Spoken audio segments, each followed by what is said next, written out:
അടുത്തിടെയായിട്ട് പലർക്കും വരുന്നൊരു പ്രശ്നമാണ് നിങ്ങളുടെ കമ്പ്യൂട്ടർ ഓപ്പൺ ചെയ്യുന്ന സമയത്ത് your P C ran into a problem എന്ന് പറഞ്ഞ ഒരു പോപ്പപ്പ് വിൻഡോ വരുന്നു. അത് വിൻഡോ വന്നു കഴിഞ്ഞ് കുറേ പ്രാവശ്യം നമ്മൾ എപ്പോഴും ബൂട്ട് ചെയ്താലും ആ ഒരു വിൻഡോ ആയിരിക്കും വരുന്നത്. പിന്നെ ഷട്ട് ഡൗൺ ചെയ്യുന്ന സമയത്ത് അത് ഓട്ടോമാറ്റിക്കലി ഈ ഒരു വിൻഡോയിലോട്ട് പോയിട്ട് പിന്നെ റീസ്റ്റാർട്ടായിട്ട് നമ്മുടെ ഹോം സ്ക്രീനിലോട്ട് വരുന്നുണ്ട്. കുറേ ദിവസം ഈ പ്രശ്നം തുറന്നു കഴിയുമ്പോൾ നമ്മുടെ സിസ്റ്റം ഓൺ ആകാതെ വരും. അപ്പോൾ അതിനുള്ളൊരു പരിഹാരമായിട്ട് നമ്മൾ കടയിലോ സർവീസ് സെൻറ്ററുകളിലോ വിളിച്ച് ചോദിക്കുകയാണെങ്കിൽ അവർ പറയും OS പോയതാ, പുതിയ OS ചേർക്കണം, അതിന് ഇത്ര രൂപയാക്കും എന്ന് പറയും. ഒരു പൈസ പോലും ചിലവില്ലാതെ നമുക്ക് എങ്ങനെ സ്വന്തമായിട്ട് വിൻഡോസ് നമ്മുടെ സിസ്റ്റത്തിൽ റീഇൻസ്റ്റാൾ ചെയ്യാമെന്ന് നമുക്ക് നോക്കാം. നിങ്ങളിപ്പോൾ കണ്ടിരിക്കുന്നത് ടെക് ലെയർ എന്ന് പറഞ്ഞ യൂട്യൂബ് ചാനൽ വീഡിയോ ഇഷ്ടപ്പെടുകയാണെങ്കിൽ ചാനൽ സബ്സ്ക്രൈബ് ചെയ്യുക, വീഡിയോ ലൈക്ക് ചെയ്യുക.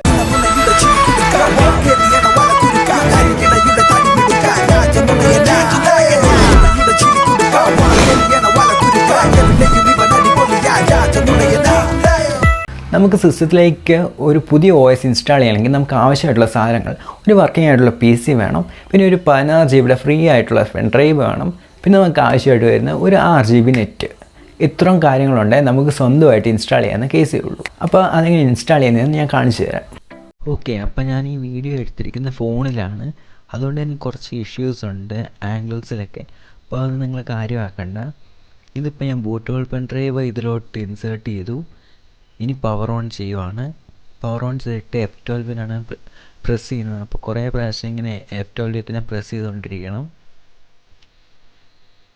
ഇങ്ങനെ പ്രസ് ചെയ്ത് കഴിയുമ്പോൾ ബൂട്ട് മാനേജറിൽ ചെല്ലും. അവിടെ നമുക്ക് കാണാം വിൻഡോസ് ബൂട്ട് മാനേജർ, ഉബുണ്ടു എന്നൊക്കെ പറഞ്ഞ് കുറേ ഓപ്ഷൻസ് കിടപ്പുണ്ട്. അപ്പോൾ അതിൻ്റെ താഴെ നമ്മുടെ പെൻ ഡ്രൈവിൻ്റെ പേര് എഴുതി കാണിച്ചിട്ടുണ്ട്. അപ്പോൾ അതിൽ ക്ലിക്ക് ചെയ്ത് എൻ്റർ ചെയ്യുക.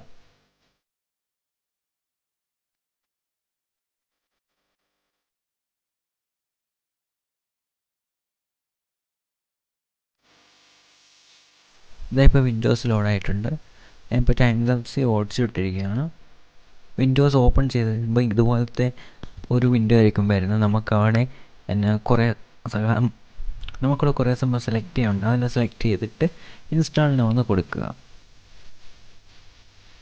ഓക്കെ, സ്റ്റാർട്ടിങ് സെറ്റപ്പിൽ കാണിച്ചിട്ടുണ്ട്. അത് കഴിഞ്ഞ് ഇതുപോലത്തെ ഒരു പേപ്പർ വരും. ആ പേപ്പർ നമ്മൾ അക്സെപ്റ്റ് ചെയ്യണം. അത് കഴിഞ്ഞ് നെക്സ്റ്റ് എന്നുള്ള ക്ലിക്ക് ചെയ്യണം. അപ്പോൾ നമുക്ക് ഇങ്ങനെ ഇരിക്കും കസ്റ്റം ആണോ അപ്ഗ്രേഡ് ആണോ എന്ന്. അപ്പോൾ നമ്മളതിന് കസ്റ്റം സെലക്ട് ചെയ്തിട്ട് ഒരു പാർട്ടീഷൻ സെലക്ട് ചെയ്യണം.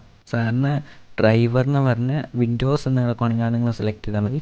നിങ്ങൾ സെലക്ട് ചെയ്യുന്ന ഡ്രൈവിലുള്ള എല്ലാ ഫയൽസും ഫോർമാറ്റ് ആയി പോകും. അപ്പോൾ നിങ്ങൾ അവിടെ ക്ലിക്ക് ചെയ്തിട്ട് ഡ്രൈവ് സെലക്ട് ചെയ്തിട്ട് ഫോർമാറ്റ് എന്ന് കൊടുക്കുക. അപ്പോൾ കുറച്ച് സമയം എടുക്കുമ്പോൾ ആ ഫോർമാറ്റ് ആയി കിട്ടും. ഓക്കെ, ഇതിപ്പോൾ ഫോർമാറ്റ് ഇട്ടിട്ടുണ്ട്. അത് കഴിഞ്ഞ് നമ്മളത് സെലക്ട് ചെയ്യണം. അത് ക്ലിക്ക് ചെയ്തിട്ട് ഓക്കെ നെക്സ്റ്റ് കൊടുക്കുക. നെക്സ്റ്റ് കൊടുത്ത് കഴിയുമ്പോൾ നമുക്ക് ഇൻസ്റ്റാൾ ആവുന്നത് കാണാൻ പറ്റും. ഇപ്പം എന്നാ പറ്റുന്നതെന്ന് വെച്ചാൽ നമ്മുടെ പെൻ ഡ്രൈവിലുള്ള ഫയൽസ് ഫുള്ളും ഈ ഒരു കമ്പ്യൂട്ടറിലോട്ട് കോപ്പി ആയിക്കൊണ്ടിരിക്കുകയാണ്. ബൂട്ടബിൾ പെൻ ഡ്രൈവ് എങ്ങനെ ചെയ്യണമെന്ന് ഞാൻ സെപ്പറേറ്റ് ഒരു വീഡിയോ ചെയ്യാം. അതിന് ലിങ്കാണ് ഈ വീഡിയോയുടെ ഡിസ്ക്രിപ്ഷനിൽ കൊടുത്തിരിക്കാം.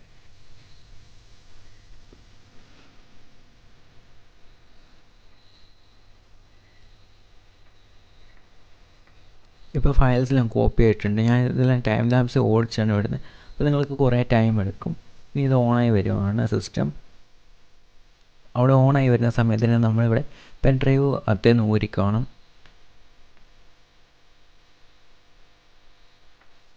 ഓക്കെ, ലോഡാവുന്നുണ്ട്. ഇത് കുറേ ടൈം എടുക്കുന്ന പ്രൊസീജിയറാണ്. First time ബൂട്ടാകുന്നത്.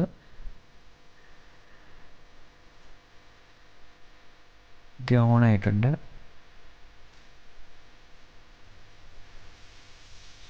ഇപ്പോൾ ഇങ്ങനെ ചിലർക്ക് വിൻഡോസ് നേരത്തെ ഇൻസ്റ്റാൾ ചെയ്തുകൊണ്ട് ഇതുപോലെ കാണിക്കും.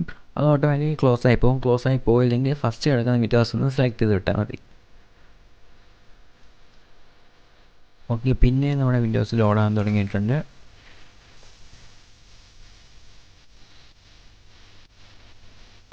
ഇതെല്ലാം ടൈം ലാപ്സ് കാണിക്കുന്നുണ്ട്. നിങ്ങൾക്ക് ഇത്ര ഫാസ്റ്റ് ആയിട്ട് കാണാൻ പറ്റും. നിങ്ങളുടെ അവിടെ ഭയങ്കര സ്ലോ ആയിട്ട് ആകത്തുള്ളതായിരിക്കും. ഗെറ്റിംഗ് റെഡി എന്ന് കാണിച്ചിട്ടുണ്ട്.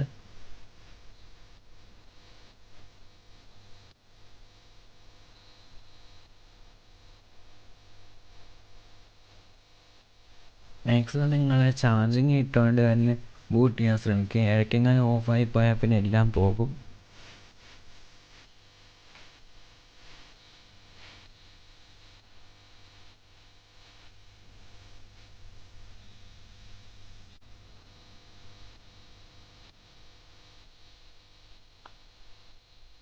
ഓക്കെ, നമ്മുടെ മെയിൻ ബൂട്ടിങ്ങിലോട്ട് വന്നിരിക്കുകയാണ്.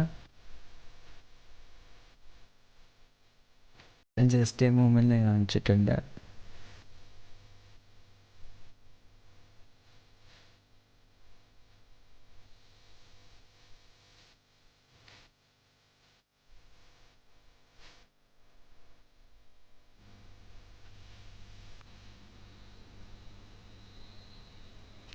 ഓക്കെ, കോർട്ടാന വന്നിട്ടുണ്ട്. വിൻഡോസിന് കോർട്ടാനയുടെ സപ്പോർട്ടുള്ളത് തന്നെ ഫസ്റ്റ് നമുക്ക് കോർട്ടാനയുടെ വോയിസ് അസിസ്റ്റൻ്റ് ആയിരിക്കും കാണാൻ പറ്റുക. അത് നിങ്ങൾക്ക് വേണമെങ്കിൽ താഴെ ക്ലിക്ക് ചെയ്ത് മ്യൂട്ട് ചെയ്യാം. പിന്നെ കുറച്ച് ഇനീഷ്യൽ സെറ്റപ്പ് വരുന്നത്, അത് നിങ്ങളുടെ ഇതിനനുസരിച്ച് സെറ്റപ്പ് ചെയ്യാം. പ്രൈവസി പോളിസിയും പിന്നെ അതുപോലെ തന്നെ ഓരോ പെർമിഷനാണ് ചോദിക്കുന്നത്. അപ്പോൾ അതിൽ നമ്മൾ ജസ്റ്റ് ആക്സെപ്റ്റ് ചെയ്ത് പോകാം.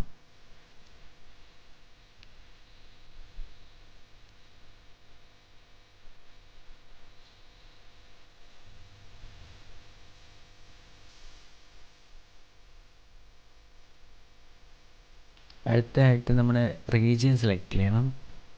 അപ്പോൾ അവിടെ നമ്മൾ UK ആണ് സെലക്ട് ചെയ്യുന്നത്.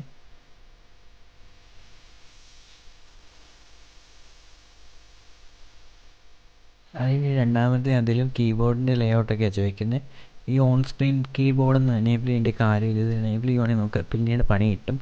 കാരണം അതൊരു ഫിസിക്കലായിട്ടുള്ള, അല്ലാതെ നമ്മുടെ ഈ സ്ക്രീനിൽ തന്നെ ഒരു കീബോർഡ് ചെറുതായിട്ട് സെറ്റപ്പ് ചെയ്യുന്നതാണ്.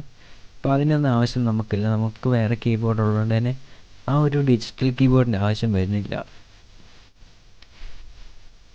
പിന്നെ നിങ്ങൾക്ക് വേണമെങ്കിൽ മാത്രം അപ്ഗ്രേഡ് ചെയ്താൽ മതി. ഈ സമയത്ത് ആ സമയം അതെല്ലാം നമ്മൾ ജസ്റ്റ് ഒന്ന് സ്കിപ്പ് ചെയ്തിട്ടാൽ മതി. ഇനി നമ്മുടെ പേര് കൊടുക്കണം PCക്ക്. അപ്പം എന്തെങ്കിലും ഒരു പേര് കൊടുക്കുക. ഞാൻ ഇവിടെ അഡ്മിൻ ചുമ്മാ കൊടുക്കുക.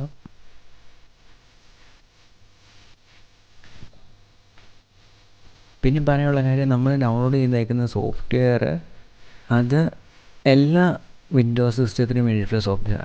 അപ്പോൾ ഡ്രൈവേഴ്സ് ഒന്നും അധികം വരത്തില്ല, ജസ്റ്റ് OS മാത്രമേ വരത്തുള്ളൂ. അപ്പോൾ ആ OS നമ്മൾ ഡൗൺലോഡ് ചെയ്ത് ഇൻസ്റ്റാൾ ചെയ്യുമ്പോൾ നമ്മുടെ സെറ്റിങ്സിൽ ചെന്നിട്ട് അതിൻ്റെ അകത്ത് അപ്ഡേറ്റ് ആൻഡ് സെക്യൂരിറ്റി എന്ന് പറഞ്ഞ ഓപ്ഷൻ ഉണ്ട്. അതിനകത്ത് അപ്ഡേറ്റ് എന്ന് പറഞ്ഞ ഓപ്ഷൻ്റെ അകത്ത് ചെന്നിട്ട് നമ്മൾ അപ്ഡേറ്റ് ചെയ്യണം നമ്മുടെ സിസ്റ്റം. എന്നാൽ മാത്രമേ നമുക്ക് നമ്മുടെ ഡ്രൈവേഴ്സ് എല്ലാം പ്രോപ്പറായിട്ട് ഇൻസ്റ്റാൾ ചെയ്യാൻ കിട്ടത്തുള്ളൂ. ഇപ്പം എൻ്റെ ലാപ്ടോപ്പിലുള്ള ഡ്രൈവേഴ്സ് ഇല്ലായിരിക്കും നിങ്ങളുടെ ലാപ്ടോപ്പിൽ. അപ്പോൾ എല്ലാത്തിനെയും വ്യത്യാസം ഉണ്ടായിരിക്കും. അപ്പോൾ അതിനനുസരിച്ച് ഇൻസ്റ്റാൾ ചെയ്യണം. അത് നമ്മൾ സെറ്റിങ്സ് എല്ലാം അപ്ഡേറ്റ് ചെയ്ത് നോക്കുമ്പോൾ തന്നെ ഡ്രൈവേഴ്സ് എല്ലാം കാണും. അപ്പോൾ അത് നമ്മൾ ജസ്റ്റ് ഒന്ന് ഡൗൺലോഡ് ചെയ്തിട്ട് ഇൻസ്റ്റാൾ ചെയ്താൽ മതി. കുറേ പെർമിഷൻസ് ചോദിച്ചായിരുന്നു, അതെല്ലാം ഞാൻ ആവശ്യമുള്ളത് മാത്രം അക്സെപ്റ്റ് ചെയ്ത് ബാക്കിയെല്ലാം ഡെലീറ്റ് ചെയ്തിട്ടുണ്ട്. പിന്നെയും ജസ്റ്റ് സെക്കൻഡ് എന്ന് പറഞ്ഞാൽ കോർട്ടാന വന്നു.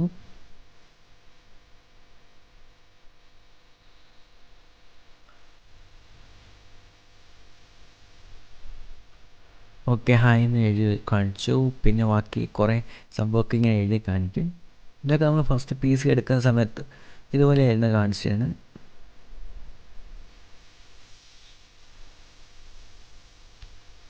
ഓക്കെ, ഏകദേശം എല്ലാം തീർന്നു. നമ്മുടെ PC പുതിയ OSലോട്ട് വന്നിട്ടുണ്ട്. ഇങ്ങനെയായിരിക്കും നിങ്ങൾക്ക് OS ഇൻസ്റ്റാൾ ചെയ്ത് കിട്ടുന്നത്. അപ്പോൾ നിങ്ങൾക്ക് വെളിയിൽ നിന്ന് ഒരു പാക്കേജും കിട്ടത്തില്ല ഇൻസ്റ്റാൾ ചെയ്ത്. വിൻഡോസിൽ വരുന്ന കുറച്ച് പാക്കേജ് മാത്രമേ നമുക്ക് ഇതിൻ്റെ അത് കാണാൻ പറ്റത്തുള്ളൂ. ഇവിടെ മൈക്രോസോഫ്റ്റിൻ്റെ എഡ്ജ് കിടപ്പുണ്ട്. അതുപോലെ തന്നെ ഓഫീസ് എന്ന് പറഞ്ഞ ഒരൊറ്റ ആപ്ലിക്കേഷൻ, അതിൻ്റെ അകത്താണ് ഈ മൈക്രോസോഫ്റ്റിൻ്റെ എല്ലാ ഓഫീസ് ഫയൽസും കിടക്കുന്നത്. പിന്നെ നിങ്ങൾ വൈഫൈ ആയിട്ട് കണക്ട് ചെയ്യുക, സെറ്റിങ്സ് എടുക്കുക, അപ്ഡേറ്റിൽ പോവുക, ഡ്രൈവേഴ്സ് എല്ലാം ഇൻസ്റ്റാൾ ചെയ്ത് കഴിയുമ്പോഴേ നിങ്ങളുടെ ലാപ്ടോപ്പിൽ പ്രോപ്പറായിട്ട് വർക്കാൻ തുടങ്ങത്തുള്ളൂ. ഇത്രേ ഉള്ളൂ കാര്യം. നമുക്കൊരു കുറച്ച് സ്റ്റെപ്സിലൂടെ കംപ്ലീറ്റ് ചെയ്യാമെന്നുള്ളതായിരുന്നു. ഇതിനാണ് കടയിൽ പോയിട്ട് 1000 രൂപ, 2000 രൂപ, 3000 രൂപയൊക്കെ കൊടുത്ത് പുതിയ സോഫ്റ്റ്വെയർ ഇൻസ്റ്റാൾ ചെയ്യേണ്ടി വരുന്നത്. അപ്പോൾ ഇത്രേ ഉള്ളൂ വീഡിയോ. നിങ്ങൾക്ക് ഇൻഫോർമേറ്റീവ് ആയെങ്കിൽ ചാനൽ സബ്സ്ക്രൈബ് ചെയ്യുക, നിങ്ങളുടെ ഫ്രണ്ട്സിലോട്ടും കൂടി ഷെയർ ചെയ്യുക. അപ്പോൾ അടുത്തൊരു വീഡിയോയിൽ വീണ്ടും കാണാം.